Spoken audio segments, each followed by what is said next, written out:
اس لیے صحابہ جب جاتے تھے تو بادشاہوں کے پاس اور لوگوں کے پاس ان کو یہ نہیں کہتے تھے کہ ہم آئے ہیں، بلکہ کہتے تھے، وہ پوچھا کیوں آئے ہو؟ کہ اللہ تعالیٰ لنخرج العباد من عبادت العباد الى عبادت رب العباد، ہمیں اللہ نے بھیجا ہے تاکہ تمہیں بندوں کی بندگی سے نکال کر بندوں کے رب کی بندگی میں ڈالنے اور دنیا کی تنگیوں سے نکال کر آخرت کی وسعتیں تمہیں دکھائیں اور ظلم والے مذہبوں سے نکال کر انصاف والا اسلام دکھانے کے لیے ہمیں بھیجا ہے۔ ارسلنا بدینہ الیکم لندعوکم الیہ، اللہ نے ہمیں اپنا دین دے کر تمہارے پاس بھیجا ہے تاکہ ہم تمہیں اللہ کی طرف بلائیں۔ تو میرے محترم بھائیوں اور دوستوں، صحابہ کرام رضوان اللہ علیہم اجمعین، پورا افریقہ اور پورے افریقہ میں 56 ملک ہیں، ان ساروں میں صحابہ کے زمانے میں دین پہنچ گیا تھا۔ اس طرح سائبیریا اور وہاں کہاں یورپ کے علاقوں میں، اور پھر یہ سارے بربر، یہ سارے علاقے، اور یہ کشمیر تک اور چین کے علاقوں میں یہ سارے کا سارا دین صحابہ کرام رضوان اللہ علیہم اجمعین نے یہ 25 سال میں صحابہ فرانس اور پرتگال تک پہنچ گئے۔ تو اس لیے اللہ جل شانہ نے یہ کام ہمارے ذمہ لگایا ہے کہ ہماری ذمہ داری ہے اللہ کے دین کو لے کر ساری دنیا کے انسان تک جانا۔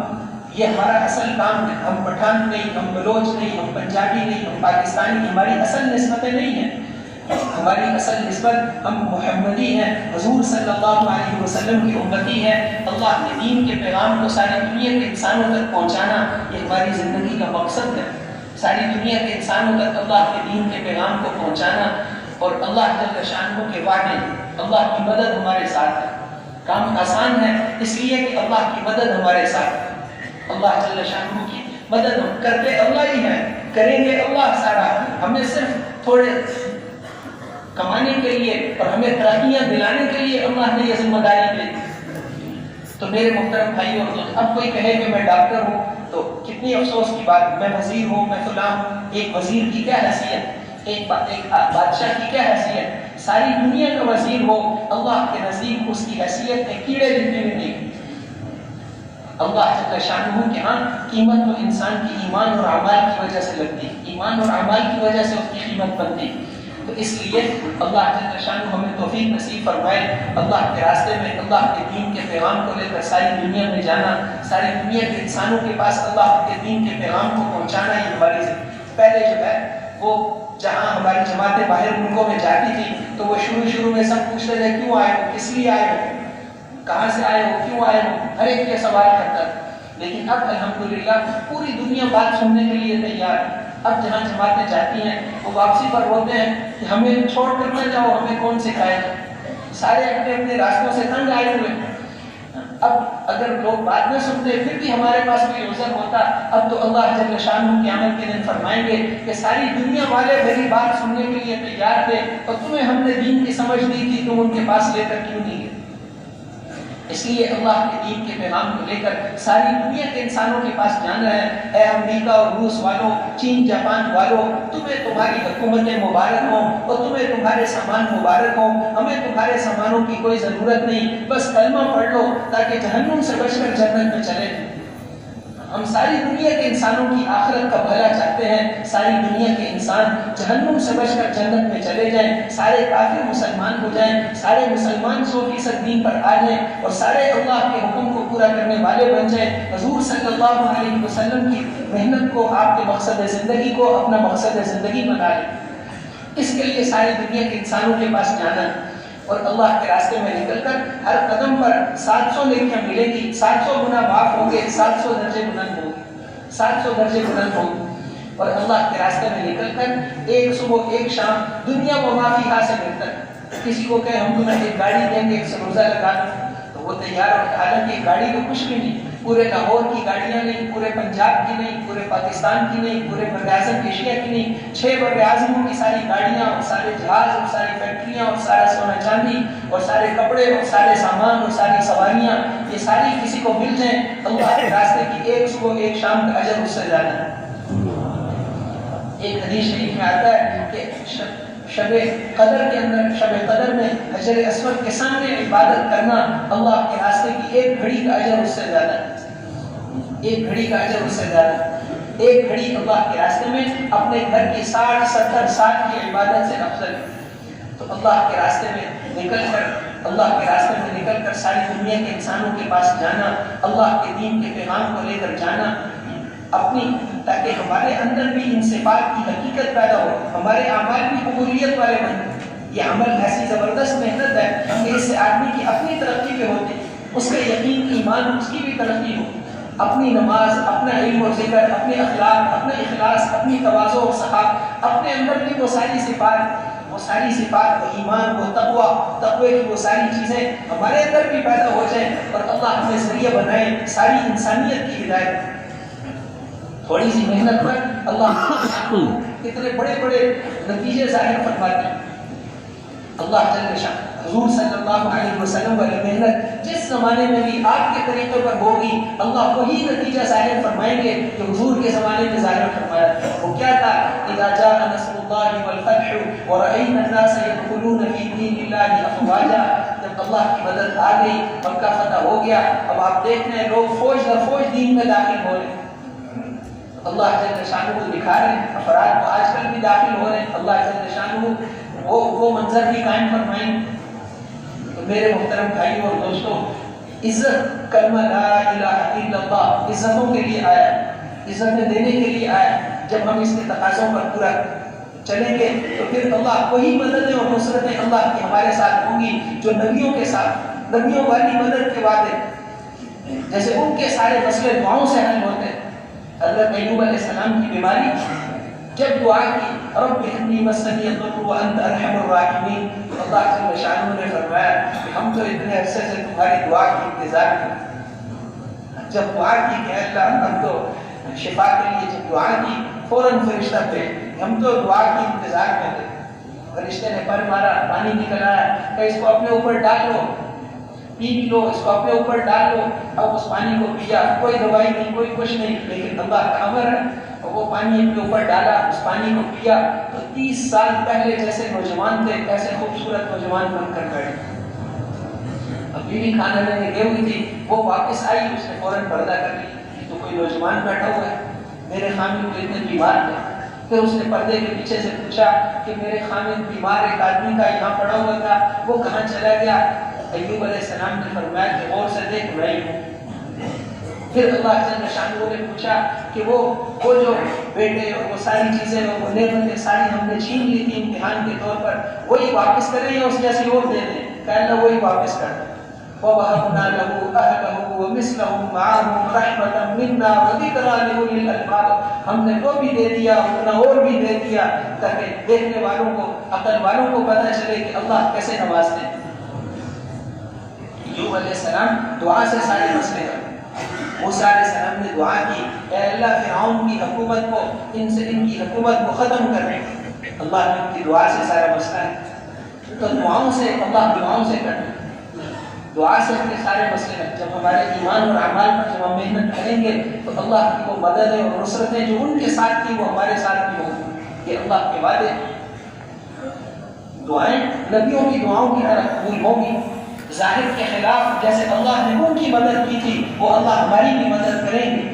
اللہ آج بھی وہی، ہمارے اللہ نعوذ باللہ بوڑھے نہیں ہوتے، کمزور نہیں ہوتے، ہمارے اللہ جس طاقت اور قوت کے ساتھ حضرت آدم علیہ السلام کے زمانے میں تھے اور جس طاقت اور قدرت کے ساتھ حضرت موسیٰ علیہ السلام کے زمانے میں تھے، اور ہمارے اللہ جس طاقت اور قدرت کے ساتھ حضرت محمد رسول اللہ صلی اللہ علیہ وسلم کے زمانے میں تھے، جس طاقت اور قدرت کے ساتھ بدر والے دن تھے، ہمارے اللہ آج بھی اسی طاقت اور قدرت کے ساتھ اللہ جل شانہ نعوذ باللہ ان میں کوئی کمزوری نہیں آتی، وہ آج بھی اسی طاقت اور قدرت کے ساتھ ہیں، اور اللہ کے وعدے بھی وہی ہیں، اللہ کے وعدے بھی وہی ہیں۔ ایک نمک کی تاثیر نہیں بدلی تو اللہ کے وعدوں کی تاثیر کیسے بدل سکتی؟ ومن اصدق من اللہ قیلا ومن اصدق من اللہ حدیثا، اللہ سے زیادہ سچا کون ہو سکتا ہے؟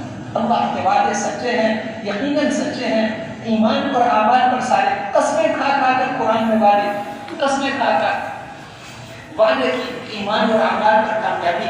یہی لوگ کامیاب ہیں، کہیں نہ کوئی یہی کامیابی، یہی کامیاب ہیں، یہی ہدایت والے ہیں، یہی کامیاب ہیں۔ قسمیں کا مؤذن اذان میں کتنی دفعہ پہلے آنکھوں میں اس میں کانوں میں انگلیاں ڈالتا ہے یہ بتانے کے لیے کہ جتنی بھی باتیں دنیا میں ہو رہی ہیں یہ سننے کے قابل نہیں، سننے کے قابل وہ آواز ہے جو میں لگانے لگا ہوں، اللہ اکبر 4 دفعہ کہتا ہے، اس لیے کہ یہ ساری دنیا عناصر اربع سے بنی ہے، یہ تم ان چاروں کا مقابلہ نہیں کر سکتے، اس قدرت والے اللہ کا مقابلہ کیسے کرو؟ ناراض ہو کر اللہ نے نوح علیہ السلام کی قوم پر جب عذاب بھیجا، جب وہ اعمال ان کے خراب ہو گئے تو پھر پانی کا طوفان ہوئے، ان کا بیٹا جو تھا، ایک بیٹا، 3 بیٹے جو ایمان والے تھے وہ ساتھ ہی تھے کشتی میں، ایک بیٹا جو تھا وہ ان کے ساتھ اٹھنا بیٹھنا تھا، اس لیے انہیں کے ساتھ ہو، اس لیے اس کو آپ نے فرمایا کہ میرے بیٹے کلمہ پڑھ لے، ہمارے ساتھ کشتی میں سوار ہو جائے، اس نے کہا نہیں میں پہاڑی پہ چڑھ کے جان بچا لوں گا، آپ نے فرمایا اس لیے پانی عذاب کا ہے، اس سے کوئی نہیں بچا سکتا، اتنے میں وہ جا کر اس کو بھاگ کر لے۔ اب اللہ جل شانہ نے اس موقع پہ نوح علیہ السلام نے دعا کی، اے میرے پروردگار آپ نے فرمایا تھا آپ کے اہل کو بچاؤں گا، اس کو بھی بچا لے۔ اللہ جل شانہ نے فرمایا اے نوح انہ لیس من اہلک، یہ آپ کے اہل میں سے نہیں ہے، انہ عمل غیر صالح، ان کے تو عمل ٹھیک نہیں ہے، آپ ہرگز میرے سے وہ سوال نہ کرو جس کا آپ کو پتہ نہیں۔ آخر میں اتنی سخت بات فرمائی، ایسے نہ ہو کہ تم بھی ان کے ساتھ ہو جائے۔ ہماری چیز میں دخل دیتے ہیں، ہمارے کام میں دخل کیوں دیتے ہیں؟ اب نوح علیہ السلام اتنا روئے کہ اللہ بالکل نہیں دعا کروں گا، معاف کر دے، دعا کیوں کی ہے؟ اس لیے قیامت کے دن جب لوگ ان کے پاس جائیں گے کہ آپ ہمارے لیے سفارش کرو، بڑے سخت حالات میں آپ، وہ اس وقت بھی کہیں گے کہ مجھے تو اپنے بیٹے کے لیے دعا کی تھی، اپنی فکر لگی ہے، میرا کیا بنے، میں کسی کی سفارش نہیں کر سکتا، جاؤ ابراہیم علیہ السلام کے پاس جاؤ، وہ اس وقت سفارش نہیں کرے۔ میرے محترم بھائیوں اور دوستوں، اللہ جل شانہ نبیوں کے بیٹے، اللہ زندگی بناتے ہیں، اللہ جل شانہ چاہے تو تھوڑے میں زندگی بنا کر دکھا دیں، بغیر چیزوں کی زندگی بنا کر دکھا دیں، یا اسباب کے خلاف کر کے دکھا دیں، وہ سب کچھ کرنے پر قادر ہے۔ جو کچھ آج تک ہوا اور جو نہیں ہوا، اگر ہوتا تو کیسے ہوتا، اللہ کو سب معلوم، اللہ کا علم کامل، اللہ کا سننا بڑا زبردست ہے، اللہ جل شانہ کا سننا بڑا زبردست۔ سواء منکم من اسر القول ومن جہر به ومن هو مستخف باللیل وسارق بالنہار، برابر ہے، بالکل برابر ہے ہمارے لیے، تو ایسے کوئی آدمی چپکے چپکے کسی کے کان میں کوئی بات کرے اور ایک اونچی آواز سے بول رہا ہو، ان دونوں کا سننا ہمارے لیے برابر ہے، اور جو دن کی روشنی میں سب کے سامنے کوئی کام کرے اور جو رات کے اندھیروں میں چھپ کر کچھ کرے، ان کو دیکھنا ہمارے لیے برابر ہے۔ لا تواری منہ سماء سماء، ایک آسمان دوسرے آسمان کی چیزیں اس سے چھپا نہیں سکتا، ولا ارض ارضا، ایک زمین دوسری زمین کی چیزیں اس سے چھپا نہیں سکتی، ولا بحر ما فی قعر، سمندر کی تہ میں کیا ہے اللہ سے چھپا ہوا نہیں، اور پہاڑوں کی تہوں میں کیا ہے کہ اللہ سے چھپا ہوا نہیں۔ اللہ کا دیکھنا بڑا زبردست ہے، سننا بڑا زبردست ہے۔ کہ تم ساری دنیا کے انسان اور ساری دنیا کے جن ایک میدان میں جمع ہو جاؤ، اور پھر سارے جو دنیا سے پہلے چلے گئے وہ بھی آ جائیں، اور جو قیامت تک آنے والے ہیں وہ بھی آ جائیں، اور یہ سارے کے سارے جمع ہو کر ایک وقت میں اللہ سے مانگیں، وہ ایک وقت میں ساروں کی آوازوں کو سنتے ہیں۔ لا یشغلهم سمع عن سمع، ایک کا سننا باقیوں کے سننے سے ان کو غافل نہیں کرتا، ایک وقت میں ساروں کی آواز کو سن کر ان سب کی تمناؤں کو پورا کر دیں۔ لا ينقص ذلك فيما عندي الا كما ينقص المخيط اذا ادخل البحر، اس سے ہمارے خزانوں میں اتنی کمی بھی نہیں آتی، جتنی سمندر میں سوئی ڈبو کر نکال لو، اس سے جو پانی لگ گیا، اس سے سمندر میں جو کمی آئی، ہمارے خزانوں میں اتنی کمی بھی نہیں آتی۔ تو اللہ جل شانہ اتنا سننے والے، اتنا دیکھنے والے، اتنا زبردست علم والے، یعلم ما بین ایدیہم وما خلفہم ولا یحیطون بہ علما، وہ تمہاری اگلی پچھلی چھوٹی بڑی ساری باتوں کو جانتے ہیں، کوئی بات ہماری ایسی ہے ہی نہیں جو وہ نہ جانتے ہو، وہ تمہاری ساری باتوں کو جانتے ہیں، اور تم اللہ کی باتوں میں سے کچھ بھی نہیں جانتے، فرمایا سوائے اتنا جتنا ہم نے تمہیں بتایا۔ ہم نے بتایا اللہ سمیع ہے، اللہ بصیر ہے، جو کچھ ہم نے بتایا اتنا پتہ ہے، اس سے زیادہ نہیں پتہ۔ تو اللہ کا علم بڑا زبردست، اللہ جل شانہ کا سننا زبردست، اللہ ماضی حال مستقبل یہ انسانوں کے لیے، اللہ کے لیے یہ سب برابر ہے۔ اللہ جل شانہ نے جو دین دے کر بھیجا، حضرت آدم علیہ السلام سے لے کر حضرت محمد رسول اللہ صلی اللہ علیہ وسلم تک، وہ دین انسان کا اصل سرمایہ ہے. اس دین پر چلنا یہ کامیابی کا ذریعہ. من عمل صالحا من ذکر او انثى وهو مؤمن فلنحيينه حیاتا طیبہ. جو بھی مرد ہو یا عورت ایمان پر اعمال صالحہ کو اختیار کرے، ہم ضرور اس کو دنیا میں بہترین زندگی گزروائیں گے اور آخرت میں اس کے اعمال کا بہترین بدلہ دیں گے. آخرت میں اس کے اعمال کا بہترین بدلہ دیں گے. ہر آدمی چاہتا ہے مشرق سے لے کے مغرب تک، شمال سے لے کے جنوب تک، کالے رنگ کا ہو یا گورے رنگ کا، کسی کا بھی کسی چھوٹے قد والا ہو یا بڑے قد والا، دنیا کا ہر آدمی چاہتا ہے کہ میری زندگی اچھی گزرے. تو اللہ جل شانہ وعدہ فرما رہے ہیں، جو خالق کائنات ہیں، جن کے ہاتھ میں سب کچھ ہے، وہ فرما رہے ہیں کہ ایمان پر اعمال صالحہ اختیار کر لو، ہم دنیا میں ہر اعتبار سے تمہیں بہترین زندگی گزروائیں گے اور آخرت میں تمہارے اعمال کا بہترین بدلہ دیں گے. اس کی موت اس کے لیے پریشانی کا ذریعہ بھی بنے. مومن کی موت عید کا چاند ہوتی، مومن کی موت وہ عید کا چاند ہے، اس لیے کہ اسے محبوب سے ملنے کا ذریعہ. موت ایک پل ہے جس سے دوست سے مل جاتا ہے، اللہ سے ملاقات ہوگی. صحابہ کرام رضوان اللہ علیہم اجمعین ہنستے تھے، خوش ہوتے تھے. غدن نلقى الاحبہ محمدا وحزبہ وہوا. کل کو حضرت محمد صلی اللہ علیہ وسلم سے ملاقات ہوگی، ساتھیوں سے ملاقات ہوگی، اپنے دوستوں سے ملیں گے، کل کو ملاقات ہوگی. اس طرح اب حضرت بلال رضی اللہ عنہ، حضرت عمار بن یاسر رضی اللہ عنہ کتنے موت کے وقت خوشیاں منا رہے ہیں کہ کل کو ساتھیوں سے ملیں گے، حضرت محمد صلی اللہ علیہ وسلم سے ملیں گے. اور پھر اب موت اصلی عید ہوتی. جیسے عید کا چاند دیکھ کے ہم خوش ہوتے ہیں، ایسے مومن موت کے وقت خوش ہوتے ہیں. اس نے تو آخرت کی تیاری کی لی، آخرت کی تیاری کی لی. بلکہ دنیا کی عید پر نقلی عید ہے، یہ دنیا کی عید نقلی عید ہے. اس لیے اصل عید تو مومن کی موت سے شروع ہوتی. اس لیے کہ یہاں کی عید پر کیا ہوتا ہے، عید پر اچھے کپڑے اوڑھتے ہیں، بعد سارے اچھے کپڑے پہنتے ہیں. وہاں جنت موت کے بعد اب وہاں جنت کے بستر اور جنت نم کا نوبت العروس. فرشتے جب اس کی روح نکلتی ہے، مومن کی روح نکلتی ہے، تو حضور صلی اللہ علیہ وسلم نے ارشاد فرمایا کہ اس کی روح میں، مومن کی روح کی خوشبو ساری دنیا کی خوشبوئیں اس کا مقابلہ نہیں کر سکتی. اتنی خوشبودار روح ہوتی. پھر فرشتے اس کو کندھا دیتے ہیں، فرشتے کندھا لے کر جا رہے ہیں، اور پھر اس کا استقبال ہوتا ہے. پھر اس کے بعد قبر کے اندر اس کے جسم کو سوال جواب کے بعد کہ اب تو نم کا نوبت العروس، ایسے سو جا جیسے دلہن سوتی. اس کے گھر والوں میں سے جو سب سے اس کا محبوب ہے وہی اس کو اٹھاتا ہے، کوئی اور اٹھانے والا نہیں. ایسے اللہ جل شانہ اس کی قبر کے حالات بھی اچھے بنا دیں، قبر کو بھی اس کے لیے راحت کا سبب بنا دی. جنت کی کھڑکیاں کھل گئی، جنت کی خوشبوئیں آ رہی، جنت کی نعمتیں ملنا شروع ہو گئی اور آخرت کی تکلیفیں ختم ہو گئی. حضور صلی اللہ علیہ وسلم نبوت ملنے میں فرمایا تھا کہ خدیجہ بستر لپیٹ تو آرام کرنے کے دن ختم ہو گئے. اور جس دن دنیا سے جا رہے تھے بیٹی رو رہی تھی تو ان کو فرمایا کہ میری بیٹی رو نہیں، آج کے بعد تیرے باپ میں کبھی تکلیف نہیں آئے. تکلیفوں کے دن ختم ہو گئے، تکلیفوں کے دن، پریشانیوں کے دن ختم ہو گئے. تو اس لیے چھٹی کا دن، موت کا دن تو چھٹی کا دن.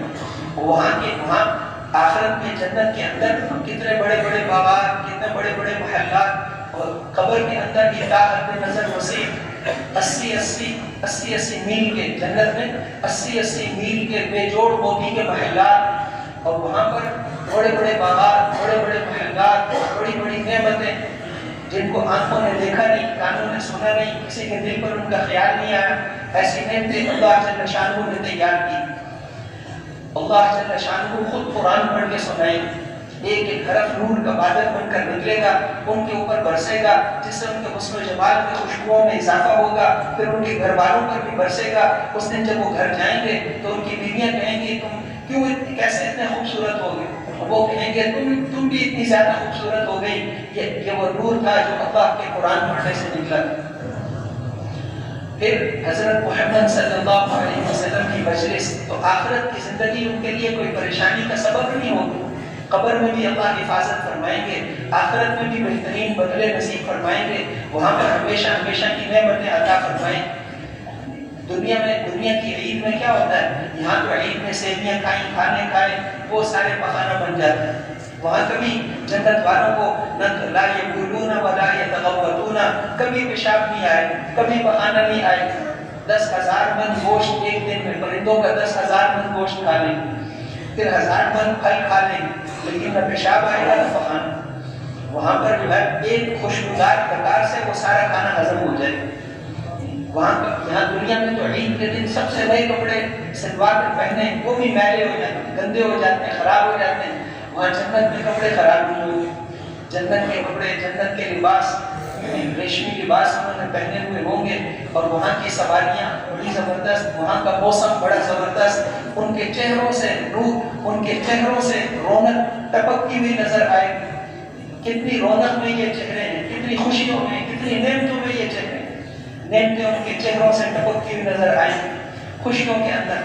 وہاں جنت میں کبھی کوئی پریشانی نہیں ہوگی، کبھی کوئی غم کی خبر نہیں سنیں گے۔ لا يسمعون فيها لغوا ولا تأثيما إلا قيلا سلاما سلاما وأصحاب اليمين ما أصحاب اليمين في سدر مخضود وطلح منضود وظل ممدود وماء مسكوب وفاكهة كثيرة لا مقطوعة ولا ممنوعة وفرش مرفوعة إنا أنشأناهن إنشاء فجعلناهن أبكارا عربا أترابا لأصحاب اليمين۔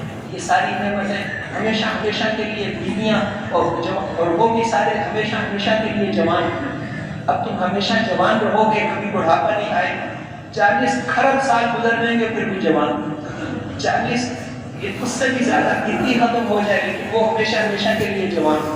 اور پھر ہمیشہ کی صحت، ہمیشہ کبھی کوئی سر درد نہیں ہوگا، کبھی کوئی تکلیف نہیں ہوگی، کبھی کوئی جنازے کی خبر نہیں سنیں گے۔ ہمیشہ ہمیشہ کی ساری نعمتیں سنا کر کتنے ان کے اچھے بستر ہوں گے، اور کتنے پھل ہوں گے، اور کتنی نعمتیں ہوں گی۔ پھر فرمایا کہ یہ تو چھوٹے جنتیوں کے لیے، بڑے جنتیوں کے لیے تو اور خاص نعمتیں ہوں گی۔ عام جنتی وہ جمعے کے جمعے اللہ جل شانہ کا دیدار کریں گے، اور جو خاص جنتی ہوں گے وہ روزانہ صبح شام ان کو جمعے کا انتظار نہیں کرنا پڑے گا۔ ان کی جنت ایک اینٹ سونے کی، ایک اینٹ چاندی کی ایسے نہیں ہوگی۔ ان کی جنت جو ہے وہ ساری سونے کی بنی ہوگی، وہاں ساری چیزیں سونے کی ہوں گی، اور وہاں ہر روز صبح و شام اللہ جل شانہ کی دعوت کھائیں گے، روزانہ اللہ کا دیدار کریں گے، روزانہ اللہ سے قرآن سنیں گے۔ تو مومن کی موت تو عید ہے، اور اصلی عید ہے، ہمیشہ ہمیشہ کے لیے نعمتیں شروع ہو گئی، دنیا کی مشقتیں اور پریشانیاں ختم ہو گئی۔ اس کے لیے محنت ہے، یہ دنیا کے اندر اللہ جل شانہ ہم پر حالات بھیجتے ہیں، حاجتیں بھیجتے ہیں کہ یہ حاجتیں تو اللہ کی طرف سے آئی ہیں۔ یہ یقین بنانا کہ کرنے والے اللہ، جو اللہ چاہتے ہیں وہ ہوتا ہے، اور جو اللہ نہیں چاہتے وہ نہیں ہوتا۔ حفاظت اللہ چاہیں گے تو بغیر چیزوں کے بھی اللہ حفاظت کرنے پر قادر ہے۔ جیسے حضرت ابراہیم علیہ السلام، ان کی حفاظت اللہ نے آگ میں ڈال دیا، اللہ نے حفاظت کر کے دکھا دیا۔ بے خطر کود پڑا آتش نمرود میں عشق کے، کیسے چلیں گے آگ کے اندر کہ آگ میں جانا، فرشتوں میں ہلچل مچ گئی، ایک ہی آپ کا خلیل ہے، ان کو آگ میں ڈالنے لگے مشین کے اندر۔ اب وہ پریشان تھے کہ ان کو آگ میں ڈالیں گے، جو قریب جائے گا وہ بھی جل جائے گا۔ تو شیطان نے ان کو آ کر سمجھایا کہ منجنیق جیسے توپ ہوتی ہے، اس سے جیسے گولہ پہنتے ہیں، پتھر پہنتے تھے اس زمانے میں، منجنیق کے ذریعے سے بڑے بڑے قلعوں کی دیواروں کو توڑتے، اس میں بٹھا کر آگ میں پھینکتے، بہت بڑی آگ تیار کی تھی۔ اب وہ اتنی بڑی آگ کے اوپر سے کوئی پرندہ گزرے تو وہ بھی جل کر ختم ہو جائے اس آگ کے اندر۔ اس وقت بھی انہوں نے حضرت ابراہیم علیہ السلام کو کہا کہ اب بھی مان جاؤ۔ انہوں نے کہا تمہارے ہاتھ میں کچھ ہے ہی نہیں، جس کے ہاتھ میں سب کچھ ہے وہ تو میرے ساتھ ہے۔ لا الہ الا اللہ، جس کے ہاتھ میں سب کچھ ہے وہ تو میرے ساتھ ہے، اللہ میرے ساتھ۔ حسبی اللہ ونعم الوکیل، نعم المولا ونعم النصیر۔ فرشتے بھی آئے راستے میں، جب ان کو منجنیق میں بٹھا کر آگ کی طرف پھینکا تو جبرائیل علیہ السلام آئے، اور انہوں نے آ کر کہا کہ میں جبرائیل ہوں، یہ ہواؤں کا فرشتہ، یہ پانی کا فرشتہ، اگر آپ حکم دیں تو پانی برسا کر اس آگ کو بجھا دیں، اور اگر آپ فرمائیں تو ہوا سے اڑا کر انہیں کے اوپر بادشاہ پر، اس کی قوم پر یہ آگ ڈال دیں۔ آگ دونوں پر ناراض ہو گئی۔ اما الیک فلا، اما الیک فلا، مجھے تمہاری مدد کی کوئی ضرورت نہیں۔ حسبی اللہ ونعم الوکیل، نعم المولا ونعم النصیر۔ اللہ کافی، وہ بہترین کام کرانے والے ہیں۔ اللہ جل شانہ کافی ہے میرے لیے۔ اب اللہ جل شانہ نے پھر فرشتے کو نہیں بھیجا کہ تو مخلوق سے اثر ہی نہیں لیتے، کہ ایمان اللہ کا اثر لینا، اللہ سے اثر لینا۔ آج 1000 روپے ہمارے پاس ہو اس سے کیا فائدہ ہوتا ہے ہمارے بچوں کو بھی پتہ ہے. 5000 کا نوٹ ہمارے پاس ہو اس سے کیا فائدہ ہوتا ہے ہمارے بچوں کو بھی پتہ ہے. لیکن اللہ میرے ساتھ ہو اس سے کیا فائدہ ہوتا ہے نہیں پتہ. اللہ کے ساتھ ہونے سے کیا ہوتا ہے؟ اللہ کو ساتھ لینا, مخلوق کو ساتھ نہیں لینا, اللہ کو ساتھ لینا. اب یہ استعمال ہوگا اللہ کے طریقے میں. یقین جب صحیح ہوگا اب اس کا ہر استعمال حضرت محمد صلی اللہ علیہ وسلم کے طریقے پر ہو. ہر حکم کو پورا کرنے کے لیے تیار. جو بھی حکم آیا حضرت ابراہیم علیہ السلام کو حکم آیا کہ آپ دعوت دینی شروع کریں, دعوت دیں. اب وہ وزیر کے بیٹے تھے.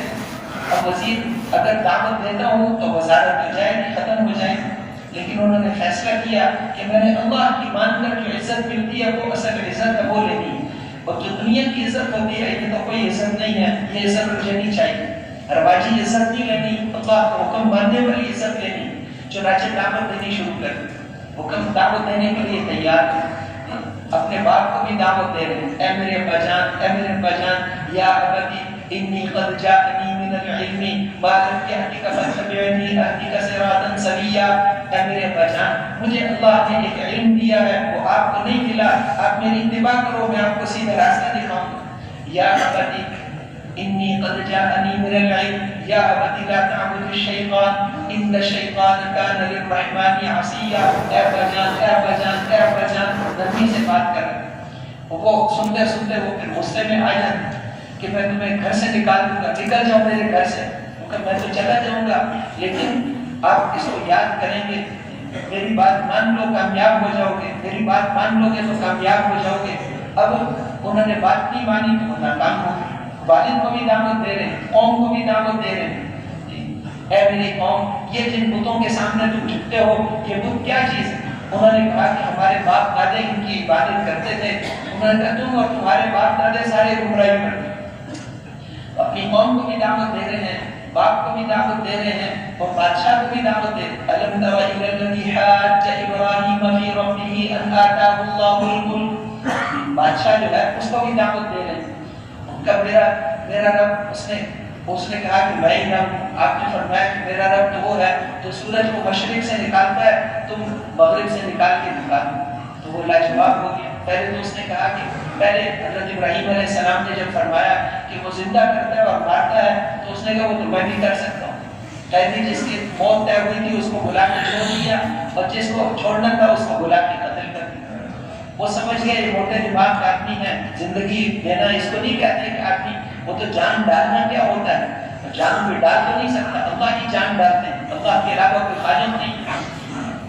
پھر اس کے بعد جب یہ فرمایا کہ اللہ مشرق سے سورج نکالتے ہیں تو مغرب سے نکال کر دکھا دو, تو وہ لاجواب. وہ نہیں کہہ سکتا تھا کہ آپ اپنے رب کو مغرب سے نکال کر دکھا دیں, کیونکہ اس کو یقین ہو گیا تھا کہ اگر میں ان کو کہوں گا تو یہ نکال کر دکھا دیں, پھر جتنے میرے لوگ ہیں وہ سارے انہیں کی طرف ہو جائیں گے. اس لیے اس نے کہا کہ لاجواب ہو گیا, چپ ہو گیا. تو بادشاہ کو بھی دعوت دے رہے ہیں, قوم کو بھی دعوت دے رہے ہیں, اور اپنے گھر والوں کو بھی دعوت دے رہے ہیں. پھر اس پر جو حالات بنے سب حالات کو برداشت کیے. اور پھر اس کے بعد جو بھی حکم, ایمان اسی کو کہتے ہیں کہ اللہ کے ہر حکم کو پورا کرنے میں ہمارے دل میں کوئی وزن باقی نہ رہے. اللہ کا حکم ہے میں اس کو پورا کروں گا, چاہے میری نوکری چلی جائے, چاہے میری جان چلی جائے, لیکن اللہ کا حکم ہر حال میں پورا کرنا ہے. اللہ کا ایک ایک حکم 7 آسمان زمین سے زیادہ قیمتی. پھر اللہ جل شانہ کا حکم, اللہ نے آگ میں جب وہ چلے گئے وہ فرماتے تھے کہ یہ میری زندگی کے سب سے بہترین دن وہ تھے جو آگ میں. اللہ نے براہ راست آگ کو حکم دیا کہ آگ ٹھنڈی ہو جائے. یا نار کونی بردن و سلاما, جب شروع میں فرمایا ٹھنڈی ہو جائے تو اتنی ٹھنڈی ہو گئی کہ ان کو سردی محسوس ہونے لگی. پھر فرمایا سلامتی والی ٹھنڈی ہو جائے. اب وہ اس کے بعد اس میں جنت کی نعمتیں اور ساری چیزیں, میرے زندگی کے بہترین دن وہ آگ والے. پھر اس کے بعد اللہ کے حکم سے ہجرت کی. وہاں راستے میں بادشاہ تھا, اس نے ان کے گھر والوں کو پکڑ لی. اب حضرت ابراہیم علیہ السلام نماز میں لگ گئے. اس وقت کیا حکم ہے, اب وہ فوراً نماز میں, بجائے کسی اور کو کہہ رہے کہ نماز شروع کر. اب وہ بادشاہ جب ان کے گھر والوں کے قریب جانے لگا تو وہ اس پر مرگی کا گورا, ہاتھ پتھر جیسے ہو گئے. اس نے کہا کہ بھائی ان کو جہاں سے لائے ہو وہیں ان کو پہنچا دو. اور ساتھ ایک باندھی ایک عورت خدمت کے لیے بھی. پھر اس طریقے سے اللہ کی حفاظت کرنا. جس مشکل میں بھی پھنسے اللہ حفاظت فرمائے، ایسے اللہ حفاظت کرتے ہیں۔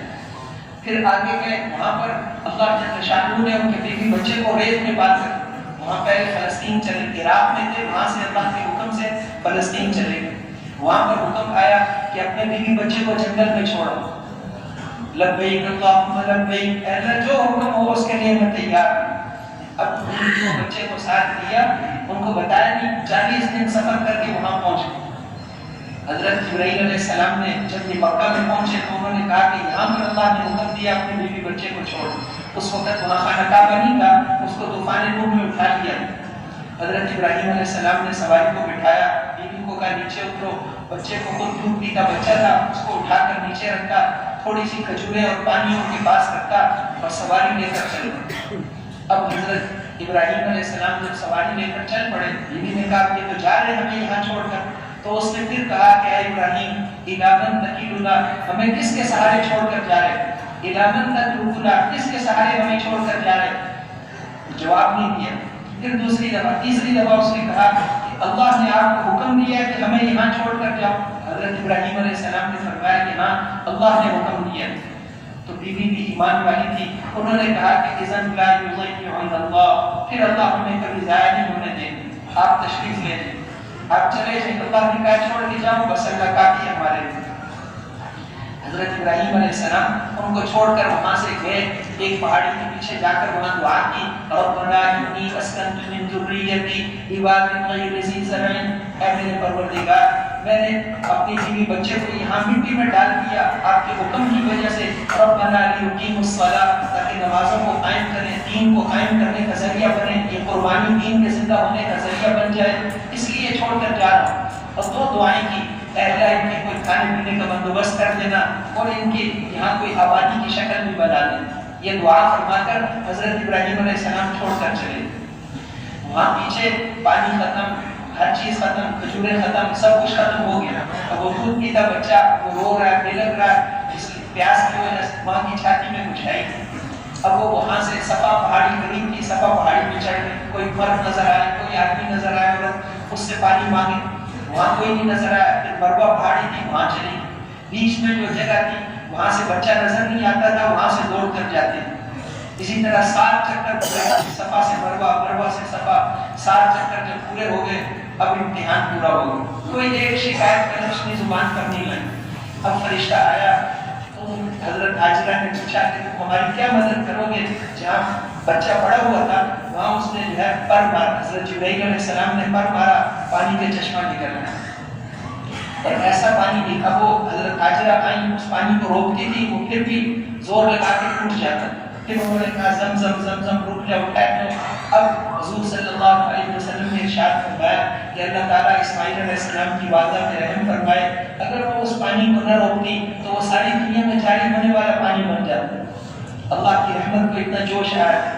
اب وہ پھر کیا ہو، کوئی اور کھانے پینے کا کوئی سبب تو تھا ہی، کھانے کی کوئی چیز نہیں ہے، لیکن اللہ نے اس پانی کو ایسا زبردست بنایا کہ ان کو بھوک لگتی، پانی پیتے بھوک ختم ہو جاتی، اور پیاس لگتی، زمزم کا پانی پیتے پیاس ختم ہو جاتی، بیمار ہو جاتے، بخار ہو جاتا، زمزم پیتے بخار ختم ہو جاتی۔ زمزم لما شرب له، زمزم کو جس مقصد کے لیے پیو وہ پورا ہو جاتا۔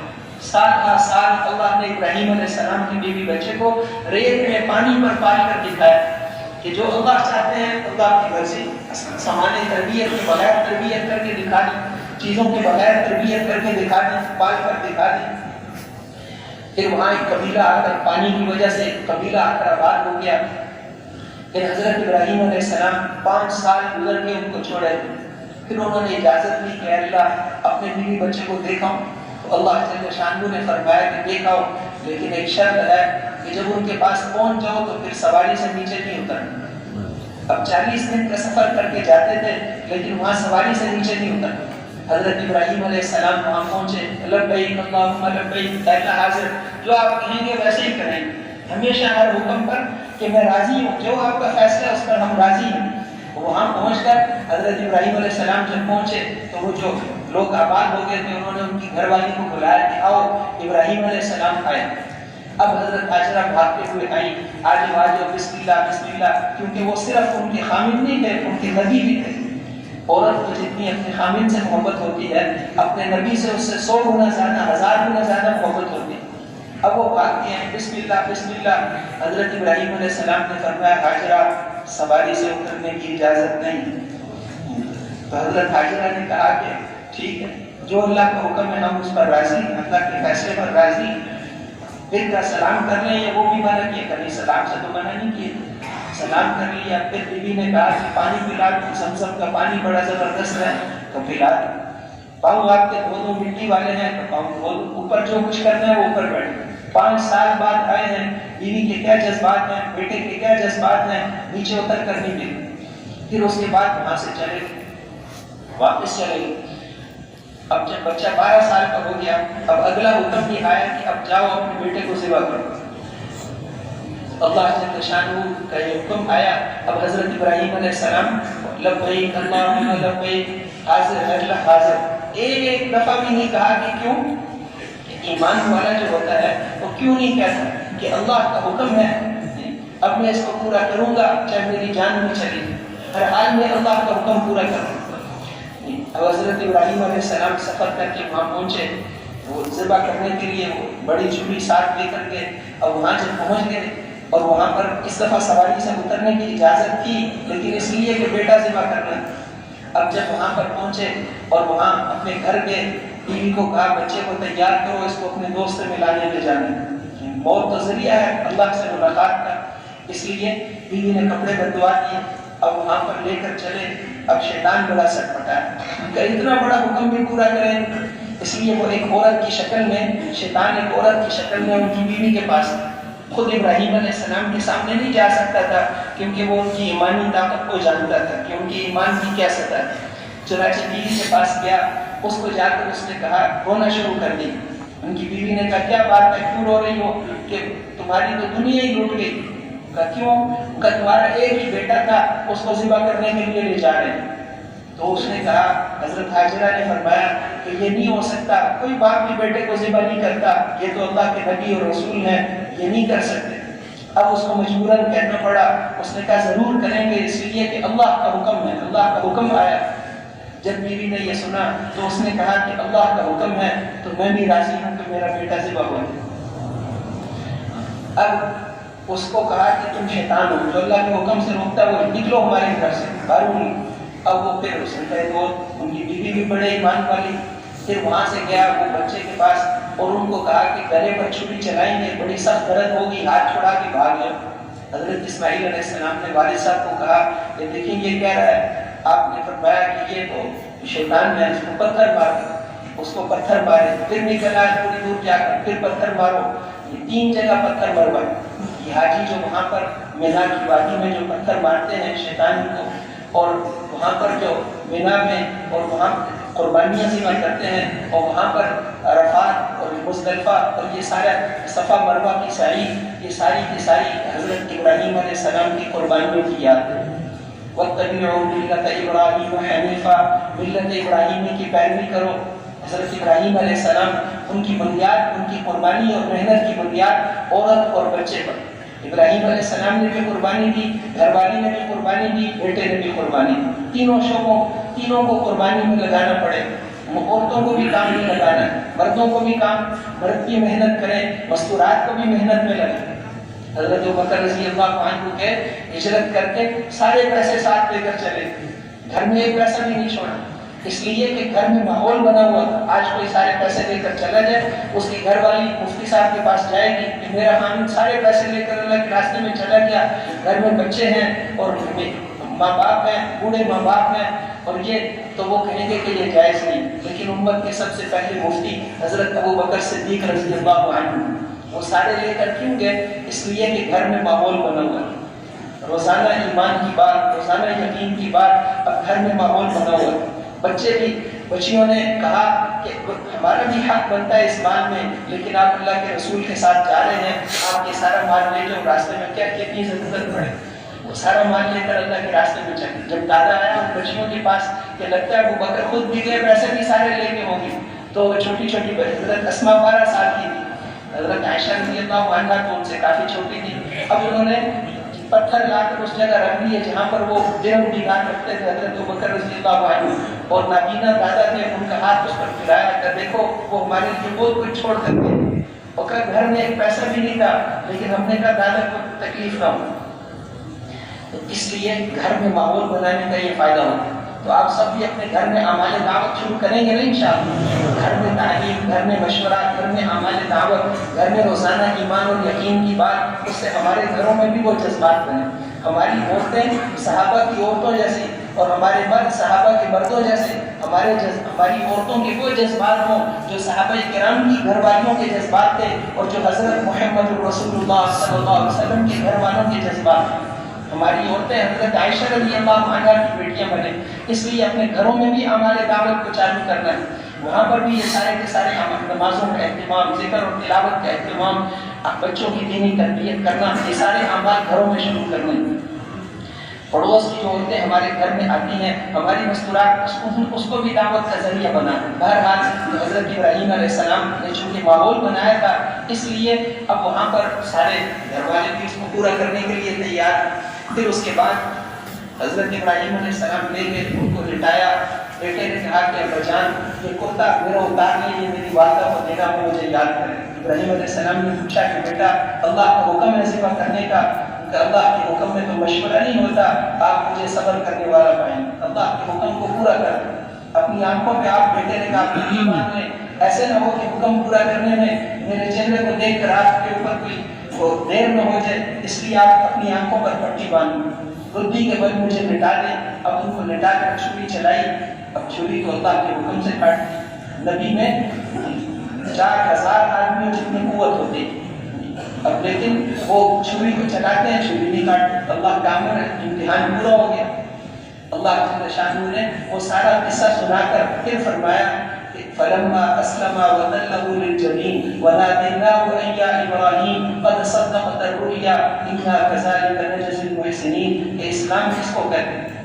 یہ اسلام ہے فرما برداری۔ اسلام کا معنی فرما برداری، یہ فرما برداری اس طرح ہوتی ہے، اللہ کا حکم ماننا اس طرح ہوتا ہے، ہر حکم پورا کرنے کے لیے تیار۔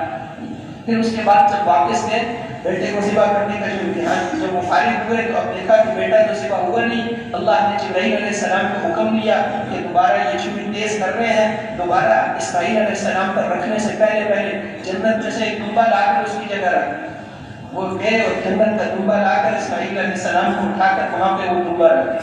اب چھری چلائی تو وہ چل گئی، الحمدللہ یہ تو اللہ کا حکم پورا ہو گیا۔ اب آنکھیں کھول کے دیکھا کہ وہ بیٹا ذبح ہو گیا۔ تو اللہ یہ جو ہم قربانیاں کرتے ہیں، بڑی عید پر جو قربانی کرتے ہیں، یہ حضرت ابراہیم علیہ السلام کی یاد ہے۔ صحابہ نے پوچھا ما هذه الاضاحی یا رسول اللہ، یہ قربانیاں کیا ہیں؟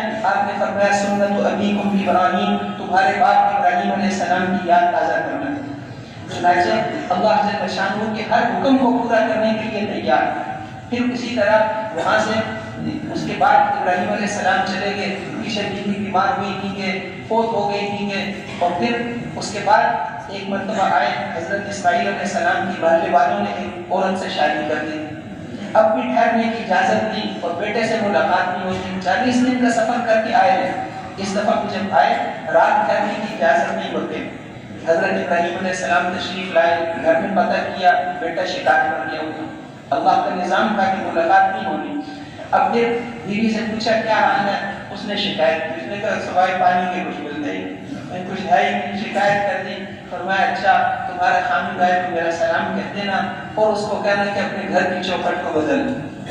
ابراہیم علیہ السلام واپس شام چلے گئے، اتنا لمبا سفر کر کے آئے ہیں، بیٹے سے ملاقات نہیں ہوئی۔ پھر اب وہ آئے رات کو حضرت اسماعیل علیہ السلام آئے، پوچھا کیا آج کون آیا تھا؟ ان کا ایک سفید گاڑی والے آئے تھے اور وہ آپ کو سلام کہہ رہے تھے اور انہوں نے فرمایا تھا گھر کی چوکھٹ کو بدل دیں۔ حضرت اسماعیل علیہ السلام نے فرمایا کہ وہ تو میرے والد تھے، اللہ کے رسول ہیں، انہوں نے حکم دیا تمہیں طلاق دینے کا، تم جاؤ اپنے گھر چلی۔ طلاق دے شکایت کی تھی، اس لیے نبی کے گھر میں باقی نہیں رہ سکتی، نبیوں کے سردار کی دادی نہیں بن سکتی، عربوں کی ماں نہیں بن سکتی، وہ محروم ہو گئی اس گھر سے۔ شکایت کا اتنا نقصان ہوتا ہے، اس لیے آدمی ہمیشہ صرف اپنے سے شکایت کرے، کسی سے شکایت نہیں کرنی، اپنے سے شکایت، اپنے عملوں میں کمیاں تلاش کر، اپنی میری نماز میں یہ کمی رہ گئی، دھیان پورا نہیں کر، اپنے نیک کام کر کے اس میں کمی تلاش کر کے اس پر رونا، اس استغفار کرنا. حضرت ابو بکر صدیق رضی اللہ عنہ ایسی نماز جیسی حضور کی نماز. ایک آدمی آیا کہ مجھے ایسی نماز سکھاؤ دکھاؤ جیسی حضور کی نماز تھی. تو لوگوں نے کہا وہ ابو بکر صدیق نماز پڑھ رہے ہیں, جا کے دیکھ لو. اللہ اکبر سے سلام کرنے تک حضور صلی اللہ علیہ وسلم کی نماز ایسی. ان کو کیا دعا سکھائی, اس نماز کے آخر میں کیا پڑھوں, تو حضور نے ان کو دعا سکھائی تھی, اللہم انی ظلمت نفسی ظلما کثیرا, اے اللہ میں نے اپنی جان پر بڑا ظلم کیا. اس اتنی اچھی نماز پڑھنے کے بعد یہ دعا سکھائی. حضور صلی اللہ علیہ وسلم تہجد کی نماز پڑھ کے جب مسجد میں جاتے تو دعا مانگتے راستے, اللہم انی اعوذ بک من ان اضل او اضل, اے اللہ میں آپ کی پناہ چاہتا ہوں اس بات سے کہ میں گمراہ ہو جاؤں.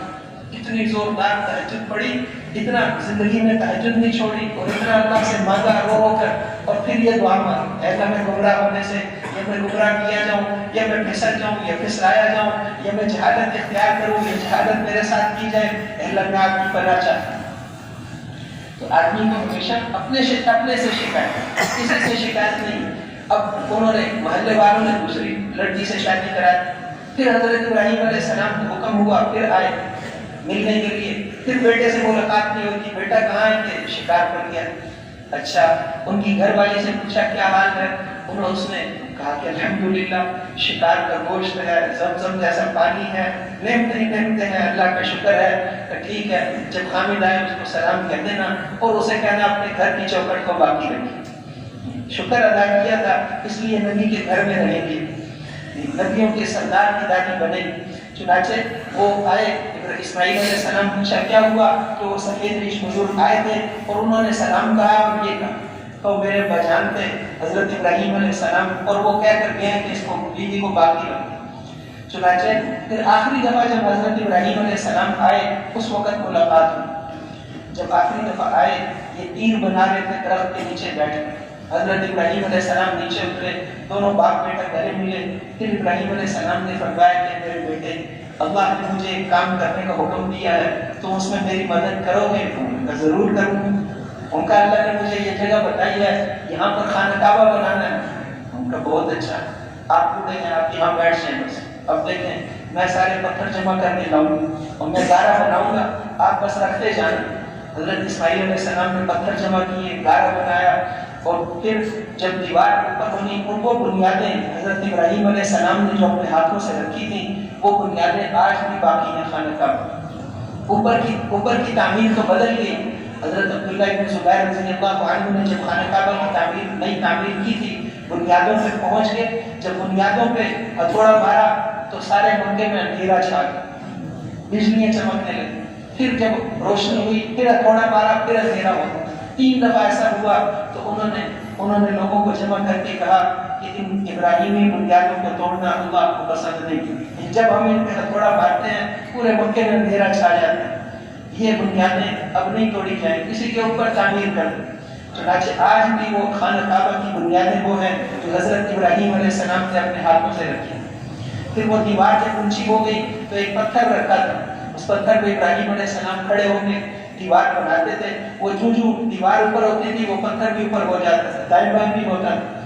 اور پھر اس کے بعد حضرت ابراہیم علیہ السلام, حضرت اسماعیل علیہ السلام نے جب خانہ کعبہ کی تعمیر کر لی, وَإِذْ يَرْفَعُ إِبْرَاهِيمُ الْقَوَاعِدَ مِنَ الْبَيْتِ وَإِسْمَاعِيلُ رَبَّنَا تَقَبَّلْ مِنَّا إِنَّكَ أَنْتَ السَّمِيعُ الْعَلِيمُ, اے ہمارے پروردگار ہماری اس خدمت کو قبول فرما. اتنی عاجزی سے دعا کی, اللہ جل شانہ کو بہت پسند آئی. اے اللہ جل شانہ نے اس وقت فرمایا کہ ابراہیم مانگو کیا مانگتے ہو, مانگو کیا مانگتے ہو. اس وقت انہوں نے یہ دعا مانگی تھی کہ اللہ ایک امت مانگتا ہوں, ایک امت مانگتا ہوں, وہ ساری امت ان قربانیوں کو کرنے والی ہو جن قربانیوں کے بعد آپ پوچھتے ہیں کہ مانگ کیا مانگتا ہے. ان قربانیوں کو کرنے والی ایک امت مانگتا ہوں. اللہ جل شانہ نے فرمایا ٹھیک ہے. آخر زمانے میں آئے کہ پھر دعا مانگی, ان نے نبی بھیج, میری اولاد میں سے ان نے ایک نبی بھیج جو ان کو قرآن کی آیتیں پڑھ کر سنائے اور ان کو تعلیم اور تزکیہ کرے. یہ ساری حضرت ابراہیم, حضرت رسول صلی اللہ علیہ وسلم فرماتے تھے کہ میں ابراہیم علیہ السلام کی دعا. اور پھر جب خانہ کعبہ بن گیا, اللہ جل شانہ نے فرمایا ابراہیم آپ یہاں کھڑے ہو کر آواز لگائیں, ساری دنیا کے انسانوں کو حج کے لیے بلائیں. حضرت ابراہیم علیہ السلام نے کہا اللہ میری آواز ساری دنیا تک کیسے پہنچے گی؟ فرمایا آپ آواز لگاؤ، پہنچانا ہمارا کام۔ وہاں کھڑے ہو کر ابراہیم علیہ السلام نے کہا میں دنیا بھر کے انسانوں اللہ کے حکم سے بیت اللہ بنایا ہے، اب تم اس کے طواف کرنے کے لیے اور یہاں عبادت کرنے کے لیے آ جاؤ۔ اللہ نے وہ آواز مشرق مغرب شمال جنوب ساری دنیا تک پہنچا دی، روحوں تک بھی پہنچا دی۔ جس نے لبیک کہا، جتنی دفعہ کہا اللہ اس کو اتنی دفعہ جانے کی توفیق نصیب فرمائے۔ اس لیے حضرات فرماتے ہیں کہ جب بھی تقاضا ہو دین کا تو ہمیں اپنا نام پیش کرنا چاہیے، اللہ قبول فرما لے۔ تو اس لیے میرے محترم بھائیوں اور دوستوں، پھر وہ قربانیاں، وہ ساری قربانیاں جو حضرت ابراہیم علیہ السلام اور حضرت اسماعیل علیہ السلام نے دی تھیں، وہ ساری قربانیاں حضور نے صحابہ سے کروائی۔ جیسے انہوں نے ہجرت کی، انہوں نے بھی ہجرت کی، مکہ سے مدینہ ہجرت کی اور پھر واپس نہیں جانے دی۔ جیسے انہوں نے ہجرت کی تھی، انہوں نے مکہ مکرمہ سے ہجرت کی۔ پاکستان کو چھوڑنا آسان ہے، کسی بھی دنیا کے ملک کو چھوڑ کر جانا آسان ہے، لیکن مکہ کو چھوڑنا آسان نہیں۔ وہاں سامنے بیت اللہ، غار حرا میں بیٹھ کر آپ وہاں پر غار حرا سے وہاں سامنے خانہ کعبہ نظر آتا ہے، وہ خانہ کعبہ میں عبادت کرتے تھے، سامنے اللہ کا گھر، اللہ کی رحمتیں ہر وقت سب سے زیادہ بیت اللہ میں رحمتیں اترتی ہیں پھر تقسیم ہوتی ہیں۔ اب بیت اللہ کو چھوڑتے ہوئے آپ رو رہے تھے۔ پھر وہاں سے آگے چل کے جب ہجرت کا حکم آیا تو وہاں جوفہ میں جب پہنچے، وہاں سے ایک راستہ مکہ مکرمہ میں ایک اور راستہ بھی جاتا، اس راستے کو دیکھ کر آپ مکہ کو یاد کر کے رونے لگے۔ اس وقت کی آیتیں نازل ہوئیں، ان الذی فرض علیک القرآن لرادک الی معاد، وہ ذات جس نے آپ پر یہ قرآن اتارا ہے آپ کو پھر یہاں واپس لے کر آئیں گے، آپ کو ہم واپس لے کر آئیں گے، آپ گھبرائیں نہیں۔ اسی وقت خوشخبری سنائی۔ اس لیے جو ہے پھر حضور صلی اللہ علیہ وسلم وہاں سے جاتے ہوئے رو رہے تھے کہ مجھے تم سے جدائی پسند نہیں کی، تمہارے رہنے والوں نے مجبور کر دی۔ پھر وہاں سے ہجرت کی اور پھر کسی کو واپس نہیں، مکہ فتح ہو گیا۔ ایک صحابی نے کہا اللہ کے رسول یہ میرا شہر، یہ مکہ میں میرا گھر تھا، میرا گھر مکے میں مجھے واپس دلوا دیجیے۔ آپ نے فرمایا قریب آؤ، اور فرمایا جس گھر کو اللہ کے لیے چھوڑا ہے اس کو نہ مانگو، اس کے بدلے میں تمہیں جنت میں گھر لے کر دوں گا۔ مکہ میں راضی ہوں، میں راضی ہوں۔ چنانچہ وہ چھوڑ دی۔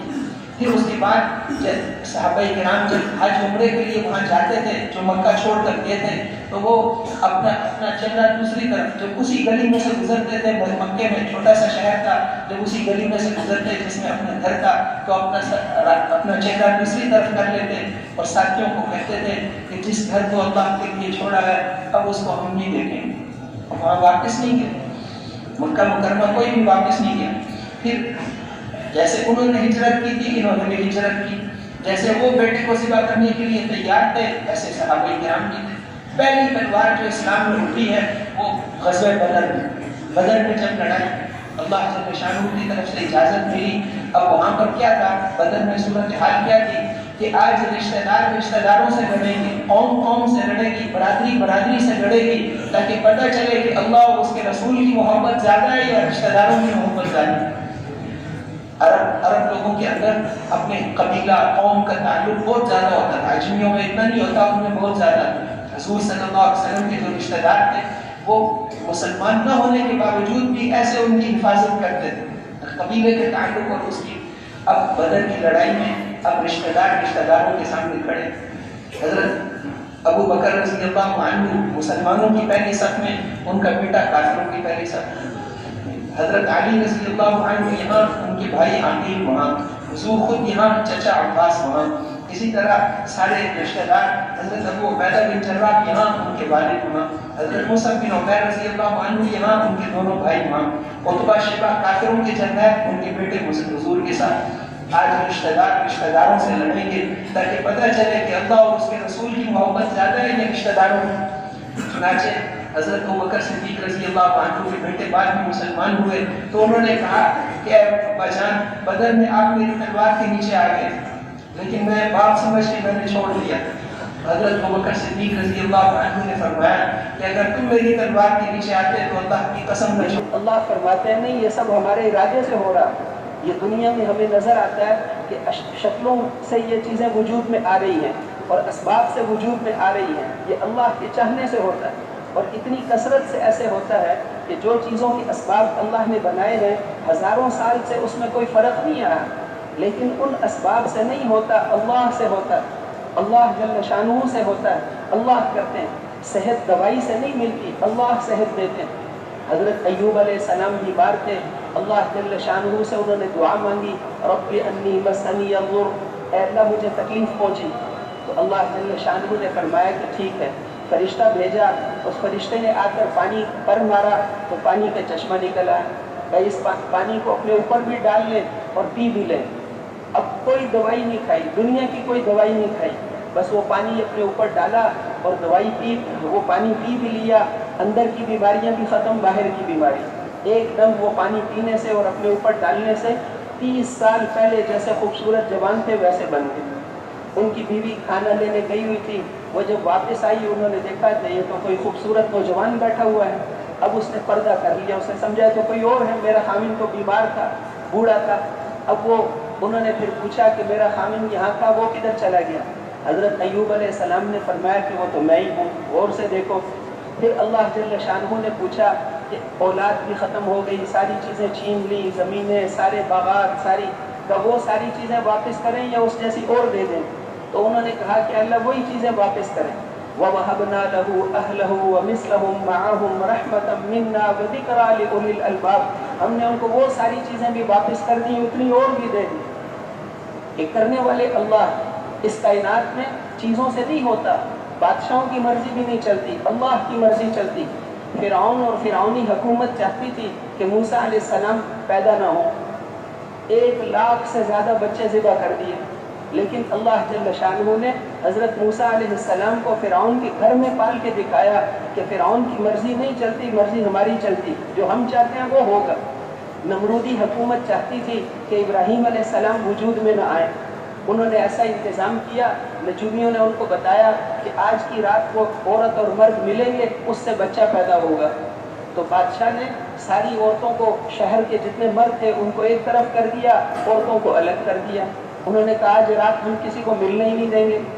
اب مردوں کے اوپر نگران ان کے والد کو مقرر کر دیا، عورتوں کے اوپر نگران ان کی والدہ کو مقرر کر دیا، اور خود نمرود درمیان میں بیٹھا۔ اب ساری نمرودی حکومت چاہتی ہے کہ ابراہیم علیہ السلام وجود میں نہ آئیں، لیکن اللہ چاہتے ہیں کہ وجود میں آ جائیں۔ اب جب کچھ رات گزر گئی تو ان کی والدہ نے کہا کہ عورتوں کی طرف تو انتظام بہت زبردست ہے، میں ان کے اپنے خامن کو جا کر بتا دوں کہ انتظام ٹھیک ہے۔ چنانچہ وہ بتانے کے لیے آئیں، اپنے خامن کو بتایا کہ عورتوں کا تو کام ٹھیک ہے، اس نے کہا مردوں کی طرف بھی سارا کام ٹھیک ہے۔ اب وہ میاں بیوی تھے آپس میں، وہیں نمرود کے تخت کے پاس ہی آپس میں مل لیے۔ اب وہ جو اللہ چاہتے تھے وہ ہو گیا۔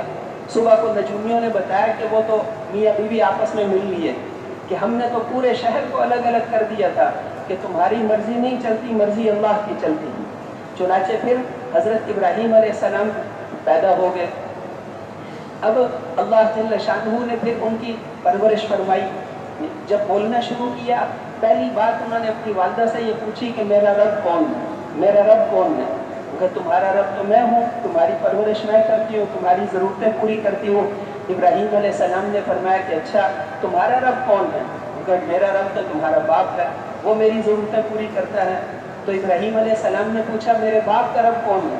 کہ تمہارے باپ کا رب تو نمرود ہے، نمرود اس کی ضرورتیں پوری کرتا ہے۔ تو ابراہیم علیہ السلام نے پوچھا اچھا یہ بتاؤ نمرود کا رب کون ہے؟ وہ بڑی حیران ہوئی کہ تو زندگی میں پہلی دفعہ کسی نے پوچھا ہے۔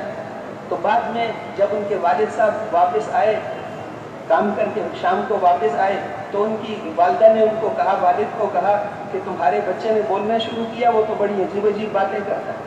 والد سے بھی انہوں نے پوچھا کیا میرے ابا جان یہ بتاؤ کہ میرا رب کون ہے؟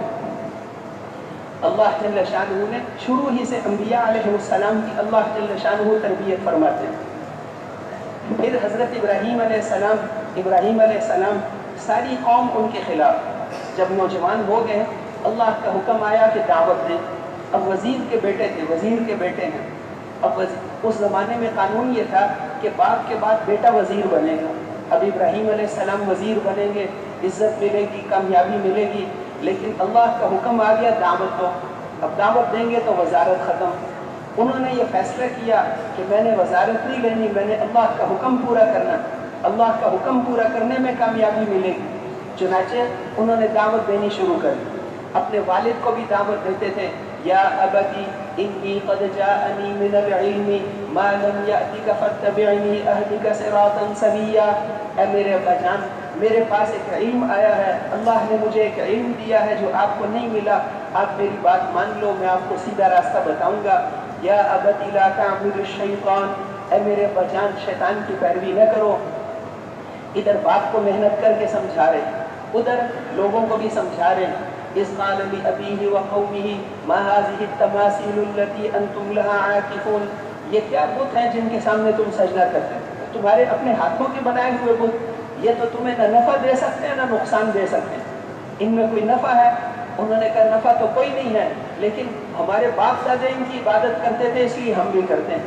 انہوں نے کہا تمہارے باپ دادے اور جس کی تم عبادت کرتے ہو یہ سارے گمراہی پر، سب گمراہ. انہوں نے کہا تم مذاق کر رہے ہو یا سچی مچی کہہ رہے ہو؟ کہاں، میرا اور تمہارا رب تو اللہ، میرا اور تمہارا رب اللہ. اور میں تمہیں عنقریب بتاؤں گا کہ ان بتوں سے کچھ نہیں ہوتا، ان بتوں سے کچھ نہیں ہوتا. ادھر چل کے بادشاہ کو بھی دعوت دے رہے ہیں. الم تر الی الذی حاج ابراہیم فی ربہ ان آتاہ اللہ الملک. بادشاہ سے بھی، نمرود سے بھی مقابلہ کر رہے ہیں. اس کو سمجھایا کہ اللہ نے سب کچھ بنایا ہے. اللہ جل شانہ سورج کو، پہلے تو اس کو کہا کہ اللہ زندہ کرتے ہیں اور مارتے ہیں. اس نے کہا وہ کام تو میں بھی کر لیتا ہوں. ایک قیدی، دو قیدیوں کو بلایا، جس کے چھوڑنے کا فیصلہ ہوا تھا اس کو قتل کر دیا، اور جس قیدی کو قتل کرنے کا فیصلہ ہوا تھا اس کو چھوڑ دیا. کہ دیکھو میں نے اس کو مار دیا، اس کو زندہ کر دیا. تو ابراہیم علیہ السلام سمجھ گئے کہ یہ موٹی عقل والا ہے، یہ نہیں سمجھتا کہ زندہ کرنا اس کو تو نہیں کہتے. اس لیے انہوں نے موٹی دلیل دی. انہوں نے فرمایا کہ اچھا میرا رب تو وہ ہے جو مشرق سے روزانہ سورج کو نکالتا ہے، تم مغرب سے نکال کے دکھاؤ. فبہت الذی کفر، وہ کافر جو تھا وہ لاجواب ہو گیا. اب وہ یہ نہیں کہہ سکتا تھا کہ آپ اپنے رب سے کہو کہ مغرب سے نکال دیں، کیونکہ اسے یقین ہو گیا تھا کہ اگر ان کو میں کہوں گا تو ان کا رب مغرب سے بھی سورج نکال دے گی، میری تو جو بادشاہت ہے ساری ختم ہو جائے گی. اس لیے اس کے پاس کوئی جواب نہیں بچا. تو بادشاہ کو بھی دعوت دے رہے ہیں، قوم کو بھی دعوت دے رہے ہیں، اور اپنے ماں باپ کو بھی دعوت دے رہے ہیں. پوری قوم کو دعوت دیتے رہے، سوائے دو کہ کوئی ایمان نہیں لایا. ایک ان کی بیوی اور ایک ان کا بھتیجا لوط علیہ السلام، اس کے علاوہ کوئی ایمان نہیں لایا. اب حضرت ابراہیم علیہ السلام کو اللہ نے حکم دیا، اللہ کے حکم پر دعوت دے رہے ہیں. پھر ایک دفعہ عید کا دن تھا، ان کی ساری قوم والے کھیل میں چلے گئے. ان کا جو بت خانہ تھا، بتوں کے سامنے وہ کھانے رکھ کر جاتے تھے، یہ برکت والے ہو جائیں گے. کھیل سے واپس آ کر وہ کھانے لے کر کھایا کرتے تھے. حضرت ابراہیم علیہ السلام اس دن کوئی تھا ہی نہیں، سارے کھیل پر گئے ہوئے تھے. عید کے دن حضرت ابراہیم علیہ السلام کو لاڑا لے کر گئے اور سارے بتوں کو توڑ دیے. ساروں کی، کسی کی ناک توڑ دی، کان توڑ دیے، ان کے چہرے کو توڑ دی. عید کا دن، عید کے دن سارے ان کے بتوں کو توڑ دیے. جو بڑا بت تھا، عید کے دن سارے کھیل پر جاتے تھے تو وہ سب کھیل پر گئے. حضرت ابراہیم علیہ السلام نے ان کو توڑ کر بتوں کو، بڑا جو بت تھا اس کے کندھے پر کلہاڑا رکھ دیا.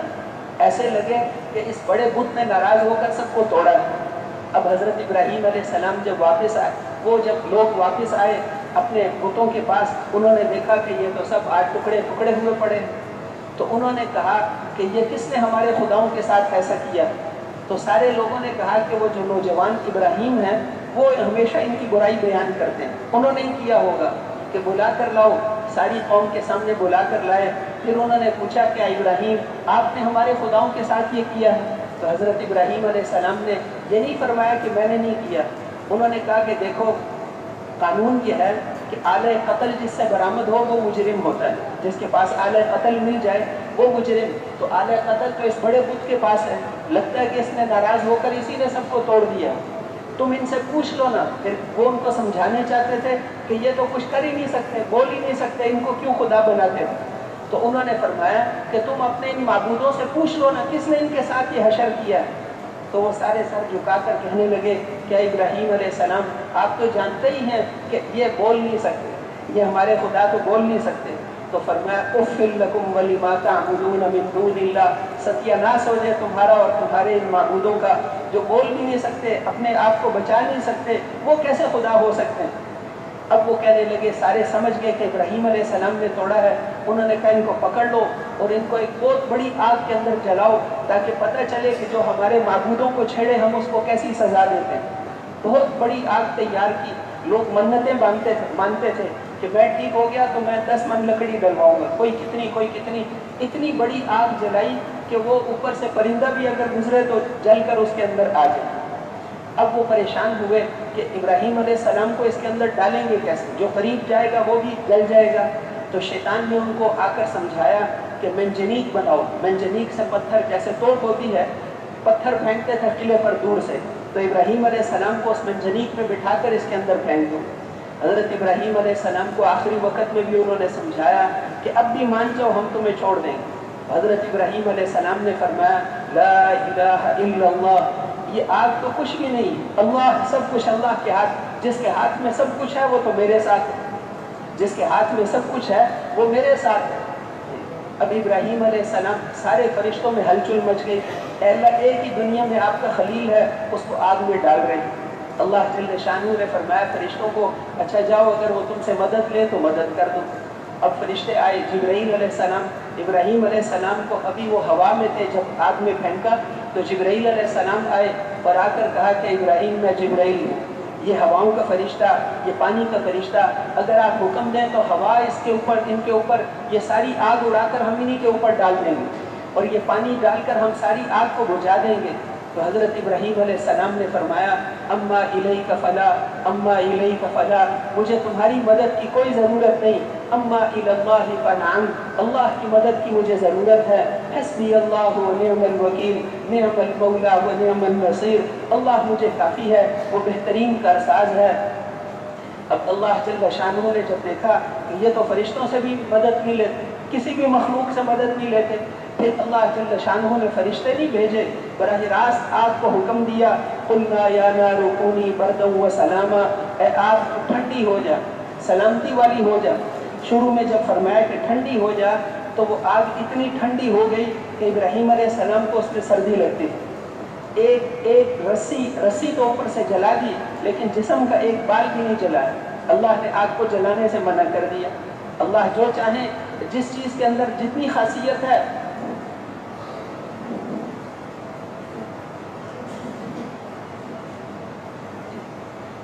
اتنی ٹھنڈی ہوئی کہ ٹھنڈک سے تکلیف ہونے لگی. پھر اللہ جل شانہ نے فرمایا وہ سلامتی والی، تو پھر ٹھنڈک میں کمی آ گئی. اللہ جل شانہ نے حکم دی. اب پوری دنیا میں وہ ساری صفات، وہ ایمان، وہ تقوی کی وہ ساری چیزیں ہمارے اندر بھی پیدا ہو جائیں اور اللہ ہمیں ذریعہ بنائے ساری انسانیت کی ہدایت. تھوڑی سی محنت پر اللہ کتنے بڑے بڑے نتیجے ظاہر فرماتے ہیں. اللہ جل شانہ، حضور صلی اللہ علیہ وسلم والی محنت جس زمانے میں بھی آپ کے طریقے پر ہوگی، اللہ وہی نتیجہ ظاہر فرمائیں گے جو حضور کے زمانے میں ظاہر فرمایا. وہ کیا تھا؟ اذا جاء نصر اللہ والفتح ورأينا الناس يدخلون في دين الله افواجا. جب اللہ کی مدد آ گئی، مکہ فتح ہو گیا، اب آپ دیکھ رہے ہیں لوگ فوج در فوج دین میں داخل ہو رہے ہیں. اللہ جل شانہ کو دکھا رہے ہیں، افراد کو آج کل بھی داخل ہو رہے ہیں. اللہ جل شانہ وہ منظر بھی قائم فرمائیں. تو میرے محترم بھائیوں اور دوستوں، عزت کلمہ لا الہ الا اللہ عزتوں کے لیے آیا، عزتیں دینے کے لیے آیا. جب ہم اس کے تقاضوں پر پورا چلیں گے تو پھر اللہ وہی مددیں اور نصرتیں اللہ کی ہمارے ساتھ ہوں گی جو نبیوں کے ساتھ، نبیوں والی مدد کے وعدے جیسے ان کے سارے مسئلے دعاؤں سے حل ہوتے. حضرت ایوب علیہ السلام کی بیماری، جب دعا کی رب انی مسنی الضر وانت ارحم الراحمین، اللہ جل شانہ نے فرمایا کہ ہم تو اتنے عرصے سے تمہاری دعا کی انتظار میں. جب دعا کی کہ اللہ ہم تو شفا کے لیے جب دعا کی فوراً فرشتہ بھیج، ہم تو دعا کی انتظار میں تھے. فرشتے نے پر مارا، پانی نکل آیا کہ اس کو اپنے اوپر ڈال لو، پی لو، اس کو اپنے اوپر ڈال لو. اب اس پانی کو پیا، کوئی دوائی نہیں، کوئی کچھ نہیں، لیکن اللہ کا امر ہے. وہ پانی اپنے اوپر ڈالا، اس پانی کو پیا تو 30 سال پہلے جیسے نوجوان تھے ایسے خوبصورت نوجوان بن کر بیٹھے. اب بیوی کھانا لینے گئی ہوئی تھی، وہ واپس آئی، اس نے فوراً پردہ کر لی تو کوئی نوجوان بیٹھا ہوا ہے. میرے خامد کو اتنے بیمار تھے. پھر اس نے پردے کے پیچھے سے پوچھا کہ میرے خامد بیمار ایک آدمی کا یہاں پڑا ہوا تھا، وہ کہاں چلا گیا؟ ایوب علیہ السلام نے فرمایا کہ غور سے دیکھ رہی ہوں. پھر اللہ جل شانہ نے پوچھا کہ وہ جو بیٹے اور وہ ساری چیزیں اور وہ نعمتیں ساری ہم نے چھین لی تھی امتحان کے طور پر, وہی واپس کریں یا اس جیسی اور دے دیں؟ کہ اللہ وہی واپس کر دیں. وَوَهَبْنَا لَهُ أَهْلَهُ وَمِثْلَهُمْ مَعَهُمْ رَحْمَةً مِنَّا وَذِكْرَىٰ لِأُولِي الْأَلْبَابِ. ہم نے وہ بھی دے دیا, اتنا اور بھی دے دیا, تاکہ دیکھنے والوں کو, عقل والوں کو پتہ چلے کہ اللہ کیسے نوازتے ہیں. ایوب علیہ السلام دعا سے سارے مسئلے حل. موسیٰ علیہ السلام نے دعا کی, اے اللہ فرعون کی حکومت کو, ان کی حکومت کو ختم کر دے. اللہ نے ان کی دعا سے سارا مسئلہ ہے. تو دعاؤں سے, اللہ دعاؤں سے کرنا, دعا سے اپنے سارے مسئلے ہیں. جب ہمارے ایمان اور اعمال پر جب ہم محنت کریں گے تو اللہ کی وہ مدد اور نصرتیں جو ان کے ساتھ تھی وہ ہمارے ساتھ بھی ہوگی. یہ اللہ کے وعدے. دعائیں نبیوں کی دعاؤں کی طرح قبول ہوں گی. ظاہر کے خلاف جیسے اللہ نے ان کی مدد کی تھی وہ اللہ ہماری بھی مدد کریں گے. اللہ آج بھی وہی, ہمارے اللہ نعوذ باللہ بوڑھے نہیں ہوتے, کمزور نہیں ہوتے. ہمارے اللہ جس طاقت اور قوت کے ساتھ حضرت آدم علیہ السلام کے زمانے میں تھے, اور جس طاقت اور قدرت کے ساتھ حضرت موسیٰ علیہ السلام کے زمانے میں تھے, اور ہمارے اللہ جس طاقت اور قدرت کے ساتھ حضرت محمد رسول اللہ صلی اللہ علیہ وسلم کے زمانے میں تھے, جس طاقت اور قدرت کے ساتھ بدر والے دن تھے, ہمارے اللہ آج بھی اسی طاقت اور قدرت کے ساتھ. اللہ جل شانہ نعوذ باللہ ان میں کوئی کمزوری نہیں آئی, وہ آج بھی اسی طاقت اور قدرت کے ساتھ ہیں. اور اللہ کے وعدے بھی وہی ہیں, اللہ کے وعدے بھی وہی ہیں. ایک نمک کی تاثیر نہیں بدلی تو اللہ کے وعدوں کی تاثیر کیسے بدل سکتی؟ ومن اصدق من اللہ قیلا ومن اصدق من اللہ حدیثا. اللہ سے زیادہ سچا کون ہو سکتا ہے؟ اللہ کے وعدے سچے ہیں, یقیناً سچے ہیں. ایمان اور اعمال پر سارے قسمیں کھا کھا کر قرآن میں وعدے, قسمیں کھا کر وعدے کی, ایمان اور اعمال پر کامیابی.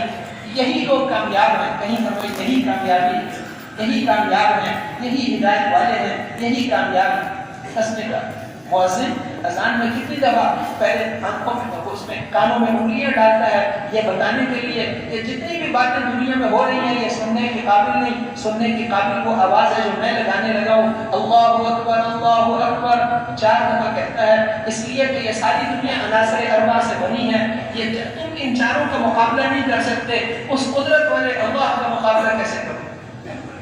ناراض ہو کر اللہ نے نوح علیہ السلام کی قوم پر جب عذاب بھیجا, جب وہ اعمال ان کے خراب ہو گئے تو پھر پانی کا طوفان ہوئے. ان کا بیٹا جو تھا, ایک بیٹا, 3 بیٹے جو ایمان والے تھے وہ ساتھ ہی تھے کشتی میں. ایک بیٹا جو تھا وہ ان کے ساتھ اٹھنا بیٹھنا تھا, اس لیے انہیں کے ساتھ ہو. اس لیے اس کو آپ نے فرمایا کہ میرے بیٹے کلمہ پڑھ لے, ہمارے ساتھ کشتی میں سوار ہو جائے. اس نے کہا نہیں, میں پہاڑی پہ چڑھ کے جان بچا لوں گا. آپ نے فرمایا اس لیے پانی عذاب کا ہے, اس سے کوئی نہیں بچا سکتا. اتنے میں وہ جا کر اس کو بھا کر لے. اب اللہ جل شانہ نے اس موقع پہ نوح علیہ السلام نے دعا کی, اے میرے پروردگار, آپ نے فرمایا تھا آپ کے اہل کو بچاؤں گا, اس کو بھی بچا لے. اللہ جل شانہ نے فرمایا, اے نوح انہو لیس من اہلک, یہ آپ کے اہل میں سے نہیں ہے. انہو عمل غیر صالح, ان کے تو عمل ٹھیک نہیں ہے. آپ ہرگز میرے سے وہ سوال نہ کرو جس کا آپ کو پتہ نہیں. آخر میں اتنی سخت بات فرمائی, ایسے نہ ہو کہ تم بھی ان کے ساتھ ہو جائے. ہماری چیز میں دخل دیتے ہیں, ہمارے کام میں دخل کیوں دیتے ہیں؟ اب نوح علیہ السلام اتنا روئے کہ اللہ بالکل نہیں دعا کروں گا. معاف کر, دعا کیوں کی ہے؟ اس لیے قیامت کے دن جب لوگ ان کے پاس جائیں گے کہ آپ ہمارے لیے سفارش کرو, بڑے سخت حالات میں, وہ اس وقت بھی کہیں گے کہ مجھے تو اپنے بیٹے کے لیے دعا کی تھی, اپنی فکر لگی ہوئی, میرا کیا بنے, میں کسی کی سفارش نہیں کر سکتا. جاؤ ابراہیم علیہ السلام کے پاس جاؤ, وہ اس وقت سفارش نہیں کرے. میرے محترم بھائیوں اور دوستوں, اللہ جل شانہ نبیوں کے بیٹے اور نبیوں کی بیویاں اور نبیوں کے رشتہ دار اگر ایمان اور اعمال والے نہیں تھے وہ بھی ہلاک ہو گئے. اور صحابہ کرام رضوان اللہ علیہم اجمعین کہ نبیوں کی اولاد نہیں تھے, یہ تو کافروں کی اولاد تھے, لیکن حضور والے ایمان اور عمل کو ایسے مضبوطی سے پکڑا جیسے اس کا حق تھا. پھر اللہ نے ان کو چمکایا. وہ بکریاں چرانے والے بادشاہوں کے فیصلے بیٹھ کر کرتے تھے, اور ساری دنیا ان کی نظر دیکھ کر چلتی تھی. اور وہ ساری دنیا, ساری کسرا بادشاہ کی بیٹیاں ان کے بستر بچھاتی تھیں, اس لیے کہ وہ اپنی ذمہ داری پر تھے, اپنی ذمہ داری پر. پھر اللہ کی مدد اور نصرت ان کے ساتھ. اللہ جل شانہ کی مدد اور نصرت ان کے ساتھ تھی۔ تو میرے محترم بھائیوں اور دوستوں، اللہ تو آج بھی وہی اللہ، ہم ان اعمال کو مضبوطی سے، ان اعمال کی محنت کو لینا۔ یہ دنیا کی زندگی بہت مختصر ہے، موت تو ہر ایک کو آنے والی ہے۔ دنیا کی چیزیں جمع کرنے سے فائدہ نہیں ہوگا، سامان دنیا کے سامانوں میں، مالوں میں، چیزوں میں کامیابی نہیں ہے۔ ایمان اور اعمال پر محنت کر لیں گے، اللہ ہماری 11 نسلوں کو اللہ ہمیں روزی دینے کا وعدہ کیا، نسلوں کو بھی روزی دیں گے، ہمارے جسموں کی قبر میں حفاظت کریں گے، آخرت میں پھر ہمیشہ ہمیشہ کی کامیابیاں نصیب فرمائیں گے۔ اس کے لیے ہمت فرما کر بولے تھے، اس کے لیے ساری دنیا میں جانے کے لیے تیار ہیں انشاءاللہ۔ اللہ تعالیٰ قبول فرمائے۔ اب ہر سال اس پر عمل کرنے کی اور دوسروں تک پہنچانے کی توفیق عطا فرمائے۔ مزید ایسے بیانات کے لیے ہمارے چینل